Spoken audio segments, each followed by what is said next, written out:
खतांच्या पोत्यांवर पंतप्रधान नरेंद्र मोदी यांचा फोटो असल्यानं आदर्श आचारसंहितेमुळे खत विक्रीत अडचणी आली आहे।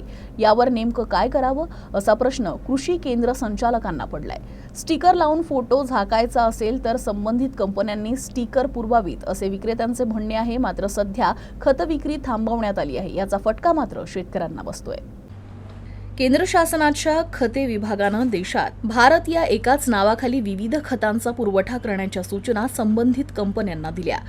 त्यानुसार गेल्या वर्षीपासून कंपन्यांकडून भारत नावाखाली खत पुरवठा होत आहे। खतांच्या गोण्यांवर पंतप्रधान नरेंद्र मोदी यांचा फोटो आहे। लोकसभा निवडणुकीसाठी आदर्श आचारसंहिता लागू झाल्यावर आयोगानं जिल्हाधिकारी तथा निवडणूक निर्णय अधिकाऱ्यांना पत्र काढून कोणत्याही राजकीय व्यक्तीचे फोटो अथवा मतदारांवर प्रभाव पडेल असा मजकूर असल्यास त्यावर स्टिकर लावून झाकून संबंधित वस्तूची विक्री करण्याचे आदेश दिले आहे। त्यात खत गोण्यांचाही समावेश आहे। स्टिकर लावण्याचे आढळले नाही अथवा कोणाची तक्रार आली तर संबंधित दुकानदारांवर गुन्हे दाखल करण्यात येणार असल्याचं सांगण्यात आलं आहे। यातच खत विक्रेत्यांकडे हजारो टन खतांचा साठा गोदामात आहे।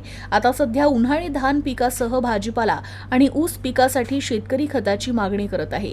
खतांच्या पोत्यांवर असलेले फोटो झाकण्यासाठी दुकानदाराकडे स्टिकर उपलब्ध नाही।